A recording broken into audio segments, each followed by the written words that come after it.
What is going on today, guys? We're going to be covering a little bit of UFC Noche, Diego Lopes with his stellar spinning back elbow and his overall performance over Gene Silva. We're going to be talking about a little bit of the boxing card with Canelo and Crawford, as well as some news that just came out with RDR taking on Brendan Allen at UFC Vancouver, I think in October. It's late October. It was supposed to be Anthony Fluffy Hernandez versus RDR Rainer de Ritter, but I think Anthony Hernandez pulled out with some kind of injury, and now stepping in on 4 weeks notice or 5 weeks notice, whatever it is Brendan Allen. But yeah, let's get started with our new Granite Chin King, Diego Lopes. Round of applause for our man. This guy, stellar performance from start to finish. I mean, he was getting pieced up in round 2. But round 1, complete dominance with the back take in this clip right here. Boom. Slams Gene Silva on his fucking head. Absolute domination. I mean, from start to finish within that first round, it was very much a just some of the clips here. Take the back immediately, get the hooks in, control him, get full mount, high mount, throwing elbows. He cuts Gene Silva early in the round. High mount, look, this is when he smiles at the camera.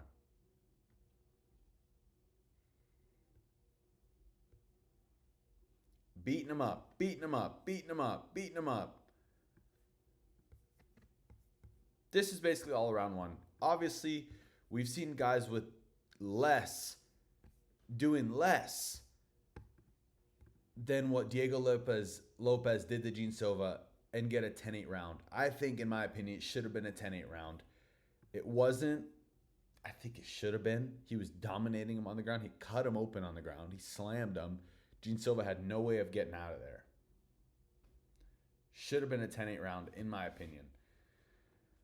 A little bit of round 2, though, I will be honest. Diego Lopes was getting tagged up pretty badly on the feet. Lead elbows. Gene Silva was going crazy. Look, here it comes. Boom. Spinning elbow right to the temple. Knocks Gene Silva down. Diego Lopes with a couple back of the head shots. Trying to go for around the ear. You see he's trying to go around the ear to the back. I will be honest. Right here where he gets dropped. Blatantly grabbing the fence. Can we talk about that? Gene Silva blatantly grabbing the fence. Obviously, he's hurt. He doesn't know where he's at. Blah, blah, blah. Whatever you want to call it. But if we're going to talk about back of the head shots, with there only being a couple of them, that nobody ever contests anymore, the refs do nothing about those. They don't do anything about eye pokes. They don't do anything about crotch shots. Grabbing the fence, back of the head shots, they're fucking free every fight. Might as well take them, in my opinion. If nothing is getting done about him, why not take him? Diego Lopes has proved time and time again, he is the new Granite Chin of featherweight. He is the new Max Holloway, Brian Ortega, Granite Chin. Nothing will stir this guy away. Doesn't matter if you hit him with a 6-piece combo. He's not moving his head. He's going to eat all of them. He's going to eat all of them. All of them. And he's going to stand there and he's going to laugh in your face. Me, culon? Culon? Yeah. Where the fuck is Yair now? Yeah. Yeah, buddy. Where are you now, Yair? Nowhere. Not a comment in sight. Not a fucking like. Not a retweet. Not a nothing. I don't want to hear nothing about Yair getting the fucking title shot. Fuck you, Yair. Fuck you. Go fight Aljamain. Go fight Murphy. Go fight Movsar. You won't, because you're a fucking pussy. You would never fight Movsar. Don't start with that shit. Asking for a title shot. Get the fuck out of here. Pussy shit. Fucking Yair. This was supposed to be Yair to here. Not Gene Silva. It was supposed to be Yair. And it fucking wasn't. Anyway, Diego Lopes dominated from start to finish. He was getting pieced up around 2. He ended up baiting. I do want to talk about the punch in the back of the head. This was after the fact. Diego Lopes and Gene Silva's corner were going back and forth. They were arguing a bit right after the fight. Supposedly, Gene Silva's corner and some of his guys that were traveling with him were talking a lot of shit. They were in his comment section, in Diego's comment section, talking shit. All week they're talking shit. Diego had some words for them right after the bout, talking shit back, flicking off the fucking stadium. That's just who Diego is. What are you going to do, bro? What are you going to do? He's a fucking blockhead. He's got the most granite chin we've ever seen. Eating shots from Gene Silva. Shots. And guess who? Guess who left here unmarked? Yeah, our king, the granite chin, at featherweight. Yeah, man. That's our fucking guy. Glad to see it. Nothing really exciting else happened at UFC Noche. I think the Mexicans went up 5-0. David Martinez beat Rob Font. No surprise there. Rob Font's pretty shit. Yeah, UFC Noche was kind of a bust this year. There wasn't a ton of, high prospect guys. Raul Rosas Jr. was supposed to be there. He pulled out. He's supposed to be going against Rob Font. He probably was going to beat Rob Font. Pulled out, like I said. Not a big deal. Not much else hype. To be honest with you, it's fucking making me go to bed. Let's see here. Oh, yeah. Okay, let's talk about this.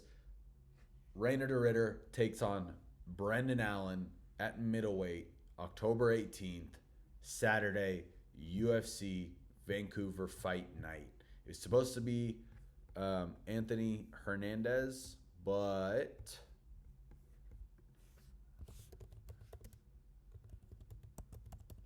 I believe he released a statement about being injured. Yeah, here we go. This is Anthony Hernandez. As you all probably seen, unfortunately I had to pull out of my upcoming fight due to injury. I sincerely apologize to UFC, to my opponent, Reiner de Ridder, and to everyone who was looking forward to this matchup. I was looking forward to this fucking matchup, and I was picking Fluffy to win because I think he's a better fighter. I think he's more technical. I think he puts on a better pace, and I think he's overall a better fucking fighter. I also want to thank Brendan Allen for stepping up. It means a lot to my fans. Thank you all for tuning in, supporting me, riding with me through everything right now. Focus on getting healthy so that I can come back stronger than ever. When I return, I'll be ready to make a statement. Anthony Fluffy, boom, Hernandez. Okay? Sucks. It is what it is. Paulo Costa was supposed to be the replacement, and I believe he didn't want to take a 5-round fight on 5 weeks' notice. 4 weeks' notice. Especially against Reiner de Ridder. He asked for 3 rounds. Reiner de Ridder said, no, I want 5 rounds. And the UFC moved on to the next guy. They said, how about Brendan Allen? Brendan Allen said yes, of course. Brendan Allen's going to say yes. Brendan Allen sucks. This is his chance to make a fucking statement and actually start moving up. I don't love the fight. It definitely lost all the fucking hype. Like, what does this do for Reiner? Not much. To be honest with you, if he beats Brendan Allen, great. Welcome to the club. You know what I mean? Marvin Vettori almost fucking beat Brendan Allen. Everybody's beat fucking Brendan Allen, bro.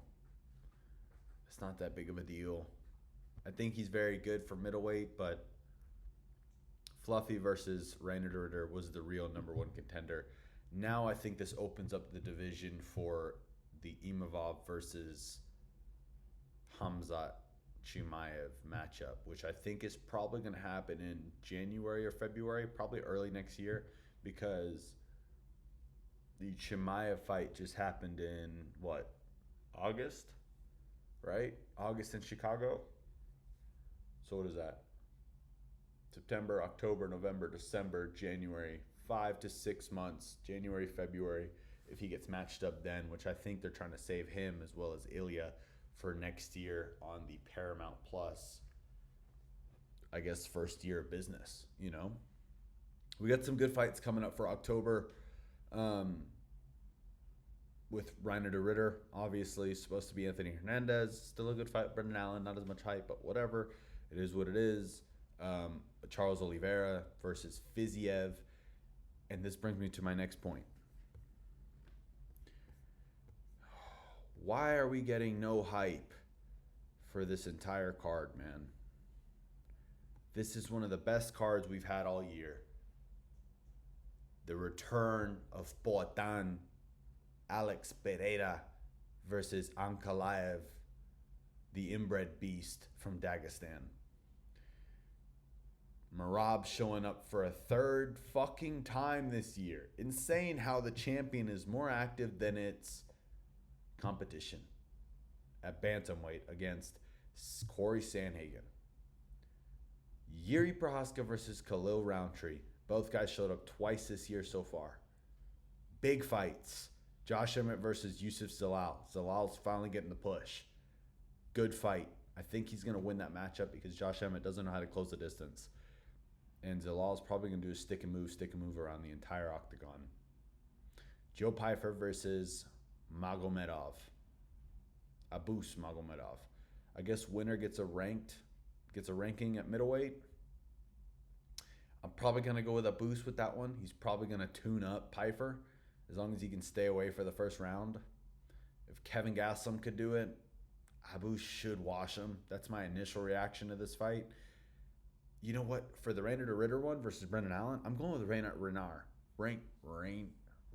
de Ritter because he's been training for Fluffy. He's going to put on that pace with Brendan Allen, who's taking this on short notice. He's going to be in better shape. Those knees up the middle. We've seen Brendan Allen hurt by body shots.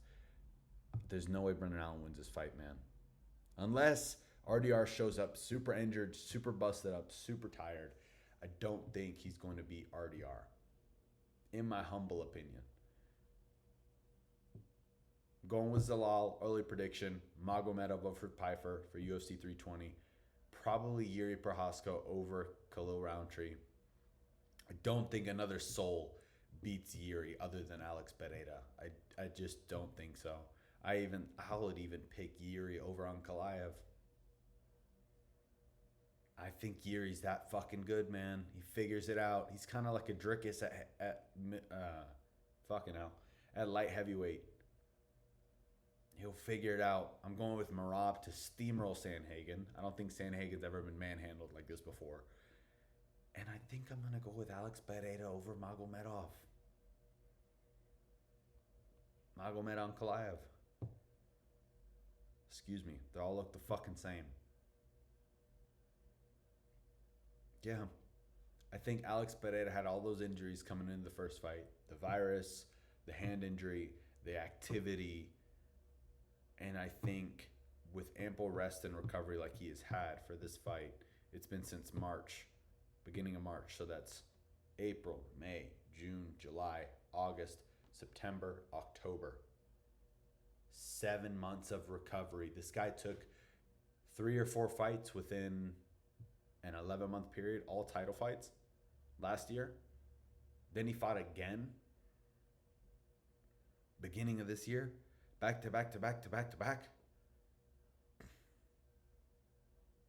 I think it makes sense. I think Alex Pereira is going to get this one done. He almost beat him in the first fight. If you go back and watch that fight, there's an argument for Alex to win that one. There's an argument. I know Ankalaev had the bigger moments, but there's an argument. Now, I think with Ankalaev having so much success in the first fight, if Alex Pereira shows up and fights sloppy and scared again, I do think he will get chinned. I think the only way he wins this fight if he pressures and he gets aggressive. I don't think he wins other than that. If he fights the same way he fought last time, scared of the takedown, backing up, he's going to lose. I digress. We're going to move on with the rest of this card because no one else wants to bring hype to UFC 320. I will. Ateba Gautier versus Diaz. Gautier should get this one done within the first round. Edmund Shabazian versus Muniz. Edmund Shabazian should get this one done within the first round. Muniz lost to a body shot against that other Dagestani that just fought. Oh, what's his fucking name? Oh, what's his name? Oh, what's his fucking name?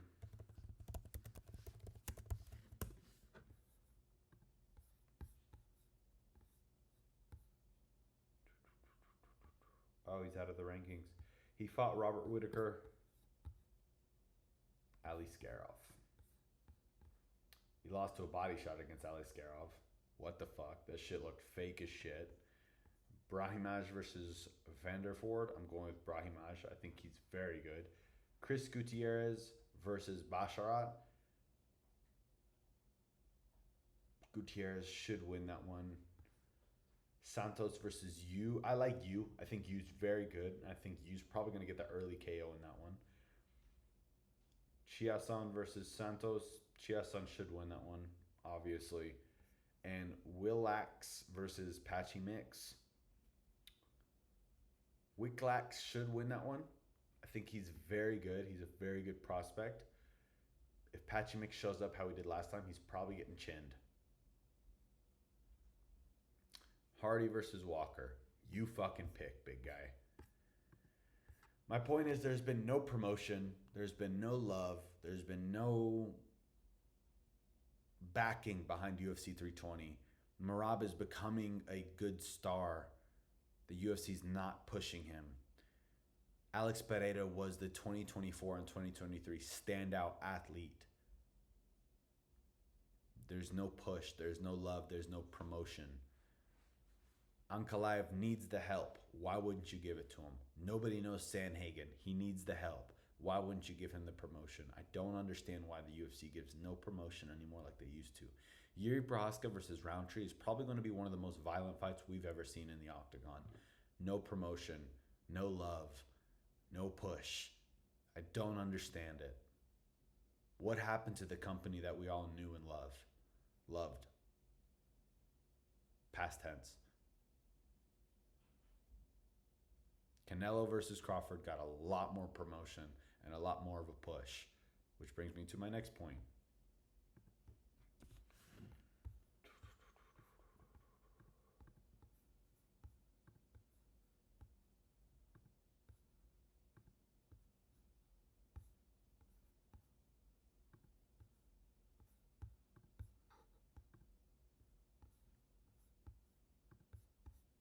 Canelo versus Crawford.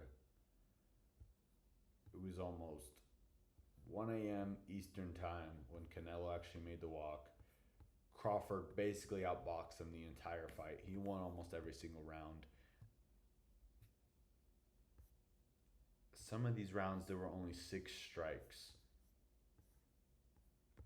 And this brings me back to my point. It is hard to watch boxing after we have watched this masterpiece. Okay? It is hard to watch boxing after we have watched this masterpiece. The pacing, the promotion, the love, the fucking overall granite chin, the hype, the back talk, the chitter chatter, the pacing, again, back to back to back fights. If it's a sloppy fight, we move on to the next. If it's an instant KO, we get the interview in the octagon. Why didn't we get that at boxing? Callum Walsh faced off with what's his name? See, I don't even know his fucking name. Vargas Jr. No post-fight, nothing. No post-fight press conference, no post-fight interview, no hype. This is the issue with boxing. It's all talk, it's all show. There was several different performances before Canelo even made the walk. It took 20 minutes to get the fight started after Crawford made the walk because there were so many shows in between. There were some rounds between Canelo and Crawford that there was 5 or 6 strikes thrown.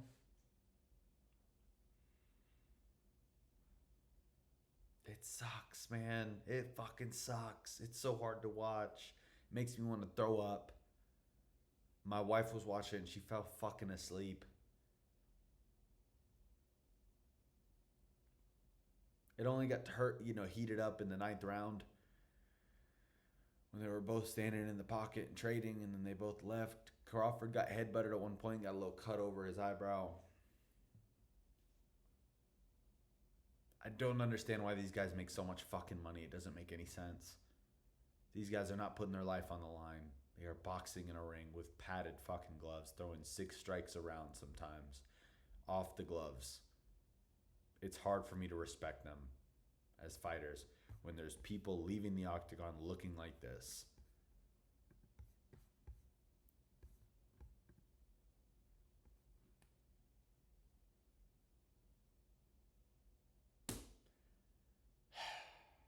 Leave your thoughts down below. My frustrations with the UFC right now, my love for Diego Lopes, the lack of promotion, the over promotion for boxing, the overproduction for boxing compared to the UFC.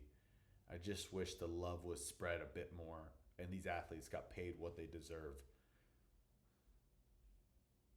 It's the best sport in the world. They deserve the respect. Leave your like, leave your comment. Let me know your thoughts down below. If you agree, disagree, let me hear it. Till next time.